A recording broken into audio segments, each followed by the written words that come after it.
Saudara sebangsa dan setanah air, hari ini alhamdulillah saya sudah memenuhi tugas kewajiban saya sebagai warga negara dengan memenuhi undangan klarifikasi yang disampaikan oleh Polda Metro Jaya. Jadi saya memenuhi undangan tersebut tepat di jam 10 pagi dan selesai di jam 17.30 pagi, 17.30 sore. Nah, kemudian suasana yang tadi saya alami ini adalah sebuah pengalaman pertama dan mudah-mudahan terakhir bagi saya. Amin. Jadi kami bertanya jawab, saya memenuhi jawaban atas pertanyaan-pertanyaan yang disampaikan oleh para penyidik. Dan kemudian saya juga menyampaikan bahwa surat undangan klarifikasi ini adalah seharusnya sesuai dengan apa yang tertulis di dalam undangan klarifikasi, yaitu definitif disampaikan bahwa undangan klarifikasi ini adalah sesuai dengan peristiwa yang dilaporkan oleh pelapor yang terjadi di Jakarta Selatan tanggal 26 Maret 2025. Tetapi sayangnya saya berkali-kali minta klarifikasi, minta penjelasan tentang apa sebetulnya peristiwa yang terjadi di tanggal 26 Maret 2025 tersebut, sampai dengan terakhir saya tidak mendapatkan sebuah jawaban. Ya. Jadi 90% lebih, hampir 100% pertanyaan-pertanyaan yang disampaikan oleh penyidik sama sekali tidak ada kaitannya dengan peristiwa tanggal 26 Maret 2025 di Jakarta Selatan. Ya. Dan karena itu saya juga menggunakan hak saya untuk tidak menjawab pertanyaan-pertanyaan yang tidak relevan dengan isi substansi dari undangan klarifikasi ini. Ya, tetapi saya tentu saja harus memberikan apresiasi yang jujur ya kepada Polda, anggota-anggotanya, memberikan saya akomodasi fasilitas pelayanan dan penerimaan dengan sangat baik, termasuk di awal saya sudah meminta bahwa saya bersedia sampai jam 17, ternyata alhamdulillah dipenuhi. Sehingga semua pertanyaan bisa kita perlakukan dengan baik gitu ya. Dan cukup ya, artinya pas sekali waktunya. Nah, jadi itu yang barangkali mungkin bisa saya sampaikan. Jadi kembali lagi bahwa saya tegaskan bahwa pertanyaan yang diberikan pada saat klarifikasi tadi sama sekali tidak ada yang relevan dengan substansi dari surat undangan ini. Tidak sama sekali tidak menyentuh apa yang sebetulnya terjadi di tanggal 26 Maret 2025 ini ya. Demikian yang bisa saya sampaikan, mudah-mudahan bermanfaat bagi kita semuanya. Baik, selanjutnya tim kami, tim damping tadi dari tim advokasi anti kriminalisasi aktivis dan akademisi. Silakan Bu Dora untuk menyampaikan suasana pendampingan tadi seperti apa, silakan. Assalamualaikum warahmatullahi wabarakatuh. Bismillahirrahmanirrahim. Alhamdulillah tadi kami berdua ya mendampingi dengan Pak Samsir di dalam dari pukul siang tadi ya, setelah istirahat sampai dengan hari ini sore jam 5 sore. Pada prinsipnya sama seperti yang dikatakan bahwa pelayanan yang diberikan oleh kepolisian kepada kita itu cukup baik dan ramah ya, terjadi komunikasi yang baik. Dalam pertanyaan-pertanyaan memang hak polisi untuk bertanya dan kewajiban kita menjawab juga sesuai dengan keinginan jawaban kita. Kita melokalisir jawaban kita hanya berdasarkan undangan ini. Tujuan Dr. Tifa dipanggil adalah hanya klarifikasi dan itu pun hanya dalam kaitan yang pada tanggal yang terjadi pada tanggal 26 Maret 2025 yang dilaporkan oleh Insinyur Haji Joko Widodo. Kebetulan saya tanyakan juga, sebetulnya Bapak Joko Widodo itu melaporkan tanggal berapa sih? Beliau mengatakan, pihak penyidik menyatakan tanggal 30 Maret 2025. 30 April 2025. Ya, 30 April 2025. Terhadap apa pelaporannya? Terhadap peristiwa. Ya, jadi terhadap peristiwa tanggal 26 Maret 2025. Terus kita tanyakan lagi, apakah terlapornya sudah ada? Ternyata pihak penyidik menyatakan belum ada. Sehingga dalam kaitan itulah maka diundanglah Bapak Roy Suryo, Ibu Dr. Tifa ya diundang dalam kaitan sebetulnya bagaimana akan mencari terlapornya kan, mudah-mudahan Dr. Tifa dan Ror Suryo tidak termasuk bagian dari yang terlapor karena memang pada peristiwa yang sesungguhnya dalam laporan itu Dr. Tifa dan Ror Suryo sebenarnya tidak ada dalam kaitan tanggal 26 Maret 2026 itu. Mungkin itu saja ya dalam ini ya. Alhamdulillah. Selanjutnya Bang Samsir. Ya, silakan. Assalamualaikum warahmatullahi wabarakatuh. Waalaikumsalam. Ya, hari ini atas undangan untuk saudari Dr. Tifa Zia Tiasuma ya. Yang di sini undangan itu pada hari Kamis hari ini tanggal 15 Mei 2025. Kita hadir di sini tepat tadi jam 10 ya. Selesai tadi jam 17.30. Itu 7 jam setengah. Total ada 18 lembar BAP yang dibuat dan juga jumlah 61 pertanyaan. Cukup banyak. Dalam arti yang di sini sudah disampaikan oleh Dr. Tifa maupun Ibu Nora tadi atas kejadian tanggal 26 yang nggak ada hubungannya dengan laporan yang dibuat oleh Saudara Insinyur Joko Widodo. Tapi memang di sini dalam undangan ini disebutkan ada pasal-pasal yang diduga gitu kan. Ada 5 pasal diduga, pasal 310, pasal 311, pencemaran nama baik dan fitnah. Kemudian ada pasal 32, 35, Undang-Undang ITE yang berhubungan dengan dokumen. Ada pasal 27A yang hubungannya dengan Undang-Undang ITE. Tapi ya di sini ya dari apa-apa yang disampaikan dan di pertanyaan tadi telah dijawab dengan kooperatif ya. Tadi juga disebutkan penyidik juga kooperatif. Di sini juga Dr. Tifa penyampaian dari penyidik juga sangat kooperatif, menjawab dengan lugas atas pertanyaan-pertanyaan yang telah diberikan tersebut. Saya pikir ini yang kita dapat sampaikan. Jadi dalam pendidikan, dalam klarifikasi undangan dari Polda Metro Jaya ini hari ini jam 17.30 kita telah selesai Berjalan dengan lancar. dan berjalan dengan lancar. Terima kasih. Assalamualaikum warahmatullahi wabarakatuh. Baik, sambil kami infokan nanti kalau ada pertanyaan, tapi sebelum ada pertanyaan, kami infokan bahwa tim kami disebut dengan tim advokasi anti kriminalisasi akademisi dan aktivis. Dan ini ada tim kami di sebelah kanan saya ada Bang Medi Juniarto termasuk anggota tim, ada Bang Juju Purwantoro anggota tim. Di sebelah tadi ada Pak Gunawan Parikesit dan yang lainnya begitu. Baik, sebelum masuk ke sana nanti ada tanggapan. Kira-kira ada pertanyaan? Tidak? Ya silakan. Untuk Dr. Tifa mungkin Silakan. tadi mungkin boleh ditegaskan lagi berapa banyak pertanyaan yang ditanyakan. Tidak ada pertanyaannya, kebanyakan tidak ada kaitannya dengan peristiwa 26 semuanya, berapa Tidak ada kaitannya dengan 26 Maret. Mungkin ya selain jati diri, pertanyaan lain itu nggak ada hubungan. Iya. Ya, jadi total pertanyaan tadi ada 61 butir, ya. Jadi pada tahap awal yang ditanya tentu saja data pribadi dan sebagainya. Tetapi setelah masuk kepada pertanyaan yang saya kira itu ada kaitannya dengan peristiwa yang disebutkan di dalam surat ini, ternyata dari nomor kesekian sampai terakhir itu sama sekali tidak ada kaitannya dengan peristiwa yang terjadi di tanggal 26 Maret 2025. Jadi pertanyaan-pertanyaan itu lari semua dari tanggal tersebut. Ya, pertanyaannya sama sekali tidak relevan dengan tanggal 26 Maret. Saya sendiri tidak tahu gitu ya. Karena di tanggal 26 Maret 2025 saya kerja seperti biasa begitu kan.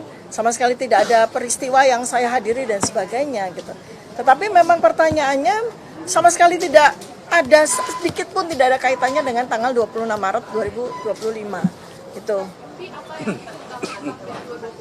Saya sama sekali tidak tahu apa peristiwa yang terjadi di Jakarta Selatan tanggal 26 Maret 2025 sehingga peristiwa itu begitu besarnya sehingga dilaporkan oleh Saudara Insinyur Haji Joko Widodo. Sama sekali saya tidak memahami. Gitu. Ya.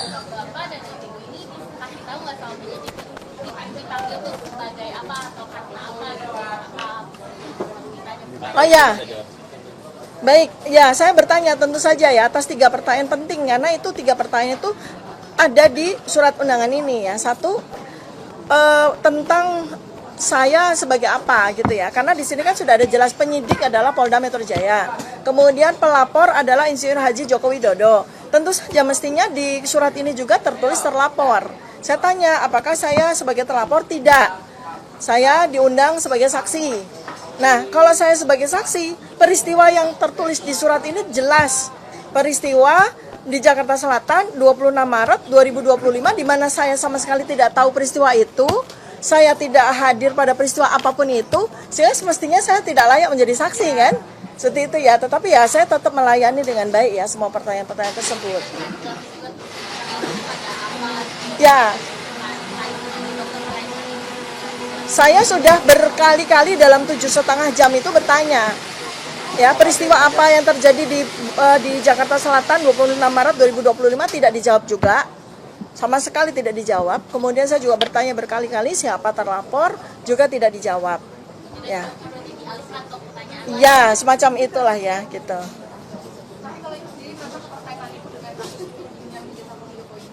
Ya saya merasa tidak ada kaitannya ya, artinya kalau ini berkaitan dengan pasal-pasal ini ya tentu saja saya tidak ada kaitannya sama sekali gitu. Karena kalau sudah menyangkut pasal-pasal seperti ini harusnya ada sebuah barang kan, semacam bukti yang kita klarifikasi kan terhadap barang itu gitu. Tapi ini sama sekali nggak ada, bahkan peristiwanya saja apa saja tidak dijawab, apalagi bukti apa, sehingga mestinya saya sebagai dokter kan harus ada barangnya gitu kan, harus ada sesuatu physically yang saya lihat dan kita sama-sama berdiskusi tentang itu, tapi peristiwanya saja tidak ada apalagi barangnya gitu ya. Demikian. Jadi assalamualaikum warahmatullahi wabarakatuh. Waalaikumsalam. Salam sejahtera untuk kita semuanya. Di kesempatan sore hari ini, ya sore ini jam berapa? Jam 3 ya. Saya secara pribadi dan kami secara keseluruhan itu mengaturkan terima kasih yang sebesar-besarnya, khususnya kepada Bapak Kapolri, ya, Pak Sigit, ya, Kapolda Metro Jaya, Pak Karyoto, dan semua penyidiknya yang telah menjalankan tugas secara sangat profesional. Kenapa sangat profesional? Ya, karena saya tadi memang melakukan apa yang menjadi hak saya untuk menjawab pertanyaan-pertanyaan dalam undangan klarifikasi, dan alhamdulillah penyidiknya, saya nggak perlu sebut namanya ya, itu adalah juga melakukan sesuai dengan apa yang saya katakan. Jadi saya menjawab dengan detail semua apa yang ditanyakan sepanjang itu berhubungan dengan surat undangan yang diberikan kepada saya. Ya, jadi artinya itulah makanya saya juga berharap ya agar polisi itu bisa presisi ya, jadi bisa profesional untuk melakukan tugas seperti ini. Jadi artinya kalau yang memang itu yang ada dalam surat undangan, ya itu yang kemudian ditanyakan, ya tidak menanyakan yang lain atau bahkan melebar ke hal yang lain. Jadi alhamdulillah ya saya tadi sudah menjawab dengan detail sampai sekitar 26 pertanyaan ya dengan jumlah halaman sekitar 22 lebih ya. Dan saya juga menyampaikan jawaban saya atas pertanyaan-pertanyaan pada laporan. Dan saya juga saya tadi juga sampaikan dalam jawaban ya, saya harap tugas profesional polisi itu persis sama yang dilakukan terhadap saudara pelapor ya. Pelapor itu melaporkan belum ada yang terlapor gitu. Jadi melaporkan atau membuat laporan ini pada tanggal 30 April 2025 dan langsung terbit hari itu juga ya surat perintah penyelidikan pada tanggal yang sama. Ini luar biasa. Ya, kalau ini dilakukan untuk semua masyarakat tentu akan sangat senang karena laporan bisa cepat dan kemudian tegas, presisi langsung. Hari itu juga lapor ke SPKT, hari itu juga langsung buat BAP, hari itu juga kemudian terbit surat perintah penyelidikan dan bahkan undangan. Ya, jadi saya harapkan sikap itu juga ada pada semua pelaporan yang ada. Jadi jangan bedakan masyarakat yang ada. Jadi kami ini juga dengan cepat juga diberikan undangan klarifikasi, tapi juga kami juga cepat juga bisa diselesaikan karena kita sama-sama insya Allah kita mengerti hukum. Ya, kalau kita mengerti hukum ya begini. Jadi artinya apa yang ditanyakan, apa yang dijawab, saya tidak perlu menjawab apa yang tidak ditanyakan, apa yang tidak ada dalam surat. Itu aja saya kira. Konfirmasi Mas, ya. Pelapor di tanggal 30 itu siapa? Pelapor di tanggal 30 itu yang saya baca tadi itulah Insinyur tulisannya gitu ya. Ya, Insinyur Haji Joko Widodo. Nah, Tadi yang digali oleh penyidik di dalam apa saja yang terkait dengan pelaporan itu artinya apa? Ya, 22 pelaporan itu banyak soal bagaimana dulu hidup saya, kisah saya. Ya, saya SD, SMP, SMA, ada ijazah semua ya. Gitu. Ya. Kemudian S1 UGM asli, S2 UGM asli, S3 UNJ asli, itu saja. Ada lah, jelaskan semua gitu. Dan kemudian apa profesi saya sekarang? Saya profesi sekarang sebagai konsultan telematika dan multimedia. Kemudian saya diminta menjelaskan apa itu telematika. Telematika adalah telekomunikasi, media dan informatika untuk bisa menganalisis. Jadi saya saintis ya, menganalisis secara independen segala hal yang berbau dengan suara, foto, video dan lain sebagainya. Bahkan saya juga diminta tadi menjelaskan perjalanan hidup saya. Ya saya jelaskan dulu saya sempat jadi dosen. Sekitar 8 tahun di UGM ya, kemudian 10 tahun saya dosen di ISI, Institut Seni Indonesia, kemudian saya sempat menjadi anggota KPI ya, Komisi Penyiaran Indonesia Daerah Istimewa Yogyakarta. Saya sempat juga masuk sebagai anggota DPR Komisi 1, komisi yang menangani undang-undang ITE, undang-undang keterbukaan informasi publik dan lain sebagainya. Dan kemudian saya sempat membantu Presiden SBY menjadi Menteri Pemuda dan Olahraga di tahun 2013, 2014 dan saya kembali menjadi anggota DPR lagi sampai dengan tahun 2019 dan sekarang saya sebagai konsultan independen. Jadi selaku konsultan independen, saya independen. Ya, saya berhak melakukan apa yang menjadi tugas saya dan kemudian saya berhak menyampaikannya kepada masyarakat sepanjang dengan ilmu pengetahuan dan menjadi keterbukaan informasi publik. Itu aja yang ditanyakan tentang itu. Kemudian tentang ada beberapa hal yang lain yang ditanyakan, apakah soal video begini, saya hanya jawab singkat saja. Apakah itu ada pada surat laporan tertanggal 26 Maret 2025. Ketika ditanyakan tidak terkait dengan itu, ya sudah. Jangan tanya saya yang tidak ada kaitannya dengan itu. Ya, jadi kalau sama tidak ada itu, jadi lokus dan tempusnya tidak sama dengan apa yang ada pada surat undangan, ya sudah, itu tidak perlu dijawab. Ibaratnya kalau kita mengerjakan ujian, ya teman-teman semua, ya masyarakat, kita diminta untuk belajar tentang fisika. Ternyata nanti pertanyaannya soal kimia, ya jangan dijawab. Wong kita tugasnya adalah menjawab soal fisika. Jadi itu sama cerdasnya. Alhamdulillah tadi penyidik juga cerdas. Siapa? Jadi kalau Bapak tidak menjawab, saya tidak menolak jawaban. Tapi saya keberatan dijawab, ya sudah. Artinya clear semuanya. Kemudian itu ada poin-poin sehingga saya juga tidak menyiksa teman-teman untuk harus menunggu sampai tengah malam. Ya, saya juga tidak menyiksa penyidik dan pembuat laporan saya harapkan juga tidak menyiksa masyarakat. Ya gitu, dengan membuat laporan-laporan yang tidak ada gunanya atau tidak ada manfaatnya ya bagi seluruh masyarakat. Saya kira itu. Video yang tadi dipertanyakan video apa sih? Video yang tadi dipertanyakan ya karena saya nggak lihat lagi karena saya dipertanyakan nggak ada hubungannya dengan itu ya nggak perlu saya jawabkan. Oke. Itu. Ada pertanyaan lain mungkin yang substansi yang terkait Nggak dengan ada, materi? nggak ada karena video itu. Karena yang terkait dengan surat laporan itu ini harus jelas ya teman-teman. Jadi ini clear banget ya. Ini clear banget. Jadi LP itu ada pelapornya, tapi lucunya nggak ada terlapor. Sekali lagi ya. Tidak ada nama terlapor. Jadi untuk para kuasa hukum yang kemarin sudah nyebut-nyebut nama, inisial dan sebagainya, hentikan tindakan seperti itu. Itu tidak bagus ya untuk masyarakat. Karena ternyata tidak ada terlapornya. Jadi kalau tidak ada terlapornya saya nggak perlu jawab. Karena kalau saya menjawab, jangan-jangan saya nanti jadi saksi. Kalau jadi saksi dan saudara yang terlapor itu adalah saksi saudara saya, ya saya nggak boleh jadi saksi. Atau misalnya yang terlapor itu adalah untuk pribadi. Loh, saya malah nggak boleh lagi itu untuk menjawab seperti itu. Daripada itu mubazir, ya lebih baik dari awal saya tanyakan terlapornya mana. Ya, ketika tidak ada terlapornya, ya sudah, saya senyum saja. Penyidik juga ngerti. Ya Pak, nggak ada terlapornya, kita masukin. Nah, yang kedua adalah lokus dan tempusnya sudah jelas banget.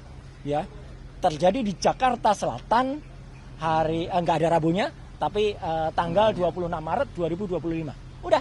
Sepanjang tidak ada pertanyaan soal itu, ya nggak perlu kita jawab, ya karena itu pertanyaannya menyangkut soal itu. Kemudian yang paling penting lagi, saya juga mempertanyakan, ini kan ada pasal, ya di samping pasal 311, 310, 27 ayat A, ada juga pasal yang mau dimasukkan ke dalamnya, ya pasal yang diselundupkan, saya nggak tahu menyelundupkan siapa, ya gitu. Itu pasal 32 dan 35 Undang-Undang ITE. Kebetulan dulu saya ikut merancang Undang-Undang ITE bersama teman-teman yang lain. Pasal itu tujuannya, sekali lagi saya ulangi, adalah untuk transaksi elektronik. Supaya Indonesia itu diselamatkan dari perdagangan internasional dan kita bisa ikut. Bukan pasal untuk mempidanakan orang. Jahat sekali kalau ada orang menggunakan pasal itu untuk mempidanakan seseorang. Kayak dulu kasus Mbak Prita Mulyansari. Jahat sekali. Ya, Omni Batavia waktu itu mempidanakan Mbak Prita gitu loh. Sama dengan ini. Karena pasal itu ancamannya sangat tinggi. Dan pasal itu misalnya, saya kasih contoh. Ada orang ya mentransfer 1 juta. Kemudian dalam bukti transfernya saya ubah jadi 10 juta. Itu saya bisa kena pasal itu di pasal 32. Ada orang memposting sebuah dokumen elektronik namanya ijazah misalnya.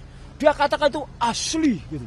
Padahal ternyata orang yang punya ijazah mengatakan saya nggak pernah mengeluarkan ijazah itu loh. Lah berarti yang memposting ijazah itu salah seorang kader dari partai itu.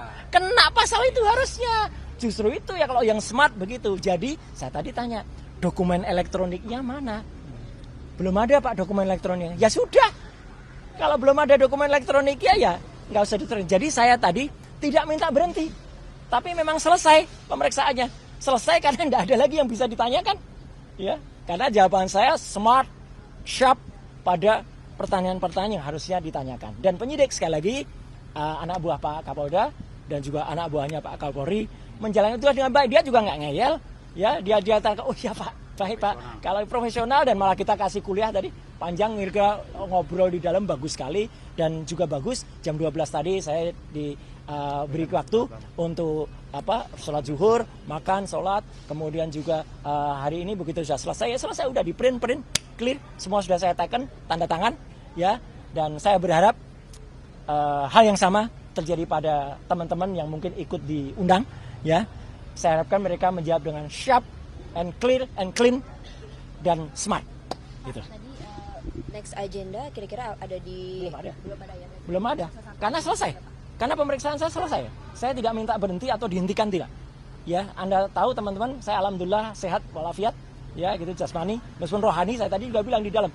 Saya rohani agak lihat ini apa ini pasal kok banyak sekali kayak gini.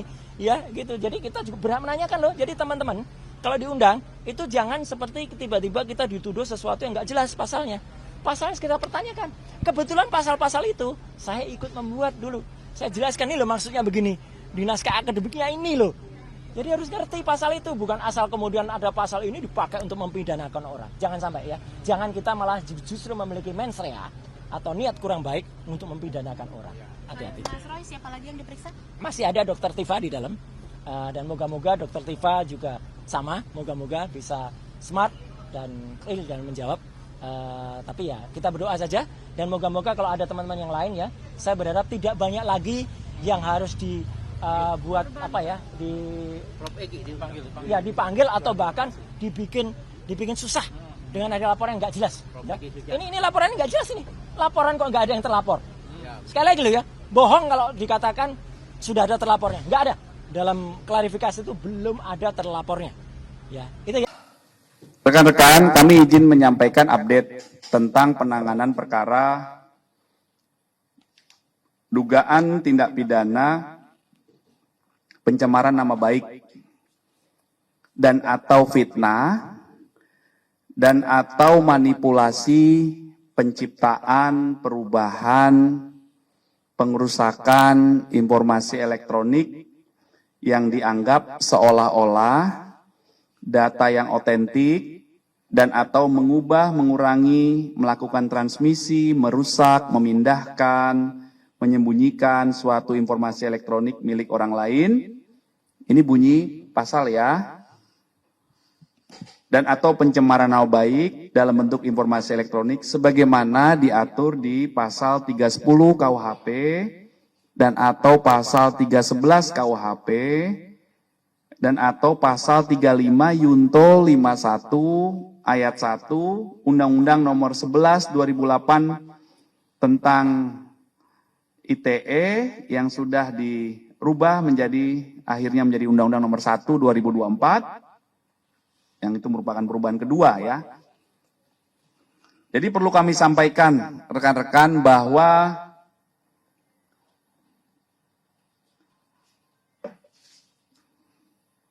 terlapor dalam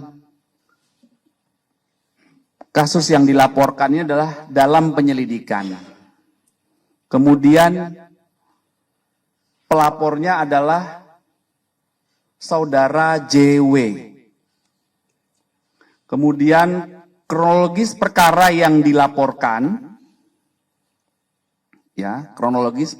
dilaporkan, adalah pada tanggal 26 Maret 2025 di sekitar Karet Kuningan, Jakarta Selatan, pelapor selaku korban mulai mengetahui adanya video melalui media sosial berisi pernyataan fitnah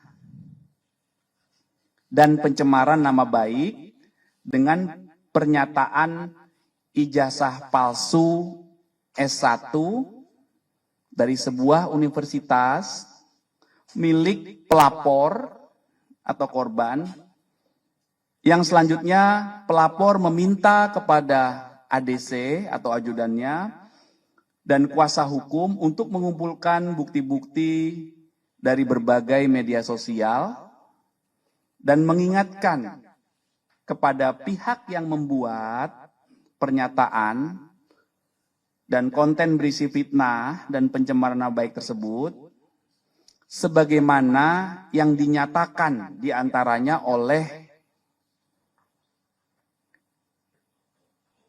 yang pertama RHS, yang kedua RSN, ya, yang ketiga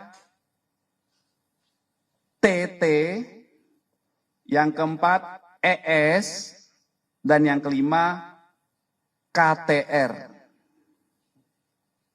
Atas kejadian tersebut, korban merasa dirugikan hingga pada tanggal 30 April mendatangi SPKT Polda Metro Jaya untuk dilakukan proses hukum.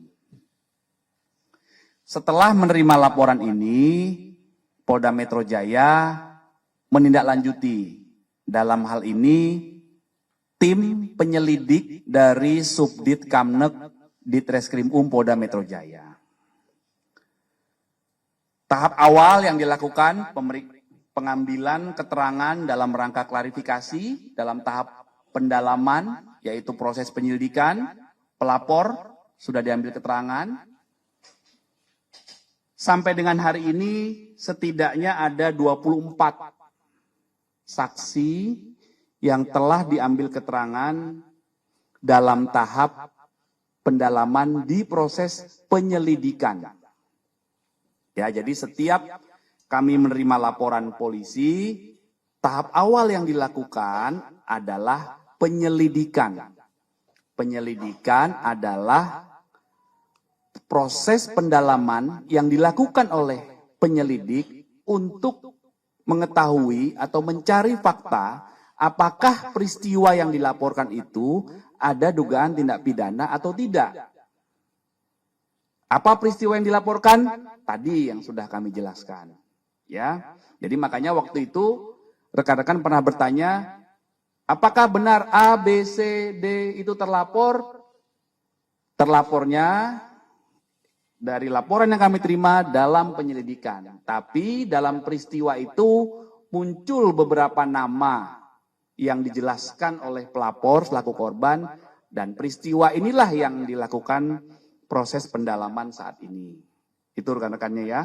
Jadi rekan-rekan bisa memahami. Kemudian saat membuat laporan hingga saat ini ada beberapa barang bukti yang sudah diterima oleh penyelidik, antara lain ada satu buah flash disk berisikan 24 link video YouTube dan konten pada media sosial X, ya. Kemudian ada beberapa dokumen fotokopi ijazah. Kemudian ada printout legalisir dan juga ada fotokopi cover dari skripsi dan lembar pengesahan. Nah, ini masih terus dilakukan pendalaman. Kemudian update hari ini menjawab pertanyaan beberapa media 2 hari terakhir ya. Kemarin hari Rabu kami tegaskan bahwa terjadwal ada 4 saksi yang terjadwal oleh tim penyelidik untuk diambil keterangannya. Yang pertama saudara AS itu tidak hadir. Yang kedua saudara RF itu hadir kemarin ya, hari Rabu. Kemudian saudara MBS itu hadir. Kemudian saudara KTR. Ini laki-laki atau perempuan ya? KTR ini. Atau KTR ya, saya tidak menjelaskan saudara, maaf. KTR ini hadir kemarin hari Rabu ya. Kemudian untuk hari ini, hari Kamis tanggal 15 Mei 2025, ada 2 saksi yang menjalankan proses klarifikasi, yaitu saksi saudara RS hadir, kemudian saksi saudara, maaf, yang kedua saksi TT ini hadir. Ya, kemudian untuk saksi RS dan ES tidak hadir. Ini yang dari tadi rekan-rekan bertanya, saudara RS tadi hadir, ya. Itu rekan-rekan update-nya, jadi mohon waktu, ini proses masih berjalan, ada update, nanti silakan kita komunikasi lebih lanjut ya. Oke.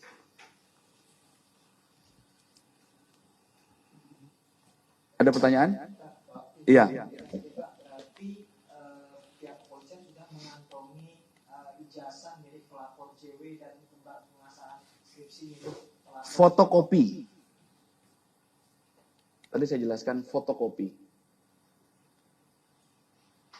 Fotokopi ya. Oke. Ini masih tahap penyelidikan. Kemarin Pak Abraham Samad menyebutkan jika dirinya belum mendapatkan panggilan pihak kepolisian dan juga dia merasa heran karena dihubungkan dengan kasus ijazah tudingan ijazah Jokowi ini. Dari kepolisian apakah memang benar memanggil Pak Abraham Samad juga atau tidak Pak? Penegasannya juga. Bentar ya.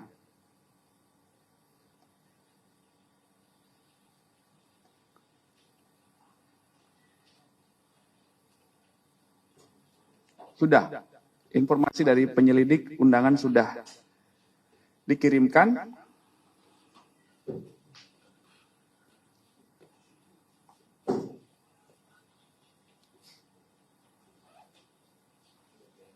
Saksi adalah orang berdasarkan fakta yang ditemukan oleh tim penyelidik. Jadi saat ini tahapnya namanya penyelidikan.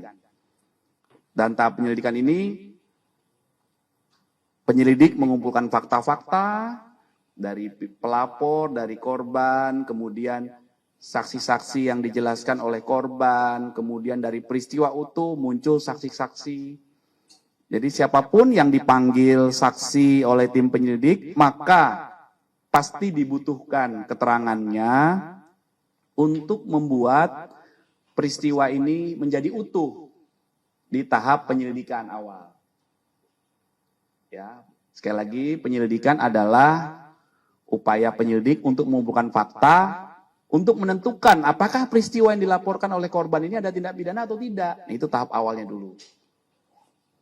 Ya, oke.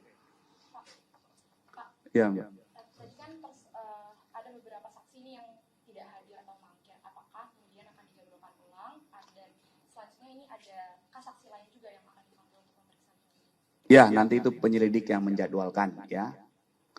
Ada mekanisme pemanggilan lagi, penjadwalan ulang, ada satu saksi juga komunikasi dengan penyelidik, ada yang menyampaikan sakit, nanti disesuaikan lagi waktunya. Bisa dilakukan komunikasi ya. Ini ada dugaan saksi lain yang akan dipanggil juga atau dari nama-nama itu saja? Nanti kami pastikan ya. Oke. Kalau dari Polda sendiri akan seperti Bareskrim, ini kan tuduhan ijazah akan diperiksa juga keautentikan ijazah palsunya si pelapor.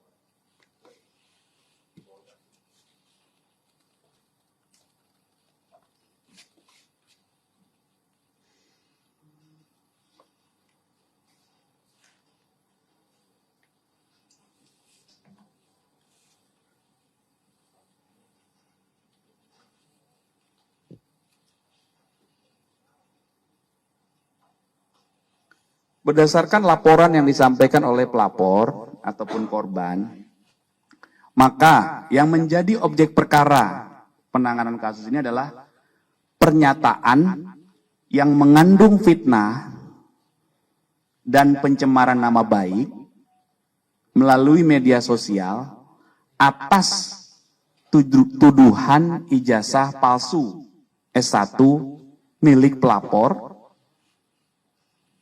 kemudian skripsi, berikut lembar pengesahan. Nah, inilah yang akan didalami ya. Tahapan-tahapan itu nanti akan dilakukan. Penyelidik juga akan berkomunikasi dan melakukan pendalaman terhadap beberapa ahli ya untuk pengambilan keterangan. Karena proses penyelidikan itu adalah tadi untuk membuat terang atau melengkapi fakta apakah peristiwa yang dilaporkan itu merupakan tindak pidana atau bukan. Yang kedua, itu adalah merupakan proses pengumpulan fakta-fakta, barang bukti, dan alat bukti. Ya, sehingga beberapa barang bukti nanti akan diuji, beberapa alat bukti dikumpulkan, makanya nanti membutuhkan keterangan beberapa ahli. Ya, tuh update-nya rekan-rekan. Izin Pak, ada beberapa pertanyaan. Yang pertama, ini kan tadi kan udah ada yang selesai diperiksa ya Pak. Nah, dan Bapak tadi menjelaskan kalau dalam laporannya itu memang disebutkannya terlapornya adalah dalam lidik ya Pak ya. Iya. Tapi kemudian ingin meminta penegasan aja, apakah nama-nama yang diperiksa hari ini itu keluar setelah ada dari pihak pelapor menyampaikan kalau mereka inilah yang terkait dengan yang peristiwa yang tadi disebutkan. Itu yang pertama. Yang kedua, saya jawab satu-satu. Iya. Jadi nama-nama ini muncul di kronologi perkara di laporan polisi yang dibuat oleh pelapor. Berarti udah disampaikan memang dari pelapor itu ngasih tahu mereka ini gitu ya Pak ya? Iya. Namun tidak menunjuk siapa terlapornya. Jadi paham ya? Jadi seperti gini analoginya. Korban kehilangan motor. Dia belum tahu siapa pencuri motornya. Tetapi dalam peristiwa kehilangan motor ini, ada orang-orang yang diduga mengetahui. Saya lagi makan bakso bersama ABC. Naik motor itu, begitu pulang motor saya hilang, jadi sehingga nama ABC ini saya sebutkan. Kira-kira seperti itulah. Ya. Walaupun ini saksi. Dan ini adalah orang-orang yang ada di konten. Ya, jadi tolong dicek lagi pernyataan saya tadi tentang kronologis perkara yang dilaporkan. Ya, bahwa berarti pelapor spesifik ada mention orang-orang ini gitu ya? Ada di laporannya. Tapi terlapornya tidak disebutkan siapa. Karena ini membutuhkan proses pembuktian. Ya, jadi ketika rekan-rekan bertanya, apakah terlapor, kapan terlapor? Ini bukan terlapor, gitu loh. Ini adalah saksi dalam sebuah peristiwa yang dilaporkan. Nah, ini juga harus dipahami oleh rekan-rekan. Pak, pertanyaan keduanya. Iya. Tadi sempat di-mention sama pihak yang sudah diperiksa, kalau surat panggilan dia itu spesifik terkait peristiwa di tanggal 26 Maret. Dan Bapak tadi mention peristiwa di 26 Maret itu ada kegiatan yang berisi memberikan fitnah dan segala macamnya. Iya. Jelaskan nggak itu ngapain sih Pak di 26 Maret itu?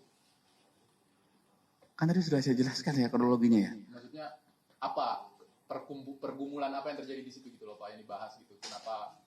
Ya ini soalnya si yang udah diperiksa ini bilangnya dia cuman ya nggak ada apa-apa, cuman ngumpul buka puasa bersama Pak gitu. Jadi sekali lagi ya, saya jelaskan ada sebuah peristiwa yang dilaporkan oleh pelapor. Apa peristiwanya? Yaitu tanggal 26 Maret di sekitar Karet Kuningan yang tadi itu. Nah, itulah yang didalami dari peristiwa yang disampaikan itu ada pidana atau tidak. Gitu. Itu yang didalami. Kayak mereka pamer apa ngasih tahu kalau ini jasa dia palsu gitu maksudnya Pak. Ini ya, pelapor atau korban mulai mengetahui adanya video di media sosial yang berisi pernyataan fitnah dan pencemaran nama baik dengan pernyataan ijazah palsu S1 milik korban. Selanjutnya korban meminta, ini kan kronologis, minta ADC dan kuasa hukum membuka bukti-bukti dan mengingatkan kepada pihak yang membuat, makanya dicatat ini, yang membuat pernyataan dan konten berisi fitnah dan pencemaran nama baik tersebut, sebagaimana yang dinyatakan di konten tersebut oleh saudara RHS. Itu loh, ini yang didalami peristiwa ini, yang dialami. Korban ini merasa dirugikan, kemudian menjelaskan peristiwa itu kepada penyelidik. Inilah yang didalami, diungkap faktanya. Ini seperti apa faktanya? Ada nggak dugaan tindak pidana di sini? Itu namanya tahap awal penyelidikan. Nanti faktanya apa? Ya itu tergantung dari pengumpulan fakta-fakta oleh tim penyelidik. Nah, jadi paham ya? Jadi itulah sebuah tahapan atau proses yang sedang kami lakukan.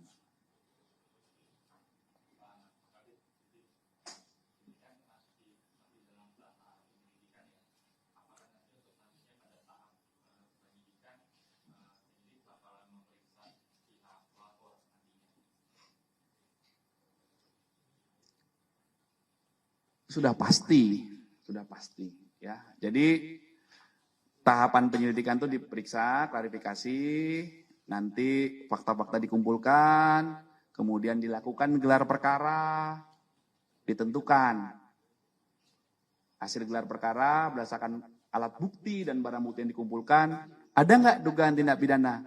Kalau ada dugaan tindak pidana, ditingkatkan statusnya menjadi penyidikan. Setelah penyidikan, pelapor diperiksa lagi, di BAP namanya. Diambil keterangan berita acara pemeriksaan sebagai saksi dalam tahap penyidikan. Diulangi lagi nanti semua saksi diperiksa lagi. Inilah hukum acara yang diatur di hukum acara pidana dalam tahap penyidikan. Jadi penyelidikan dan penyidikan ini harus kami lakukan sesuai SOP secara proporsional dan profesional berdasarkan ketentuan yang berlaku dengan prinsip kehati-hatian. Itu ya, jadi selalu tahapannya akan begitu di semua laporan, Mas. Semua laporan akan begitu semua tahapannya, ya. Pak, berarti di tahap penyelidikan ini penyelidikan Jokowi bakal dipanggil lagi nggak Pak? Kan dia kan bawa awal pas buat RP. Nanti penyelidik yang mempertimbangkan. Dia ada peluang ya? Penyelidik yang akan mempertimbangkan. Ya, berdasarkan fakta-fakta yang dikumpulkan. Ya, oke. Kalau dosen pembimbingnya Pak Jokowi bakal dipanggil nggak Pak?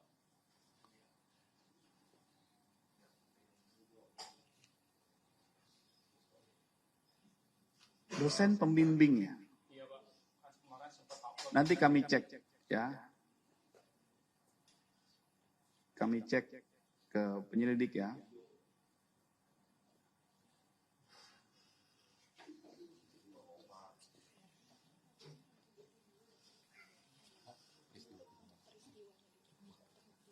Oke?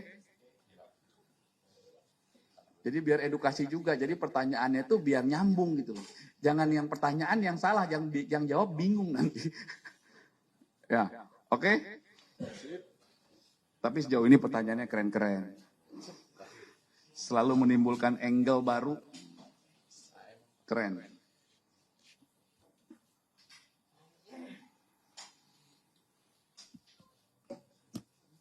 Iya. Oke? Boleh nanti kalau ada yang kurang jelas, boleh ditanyakan.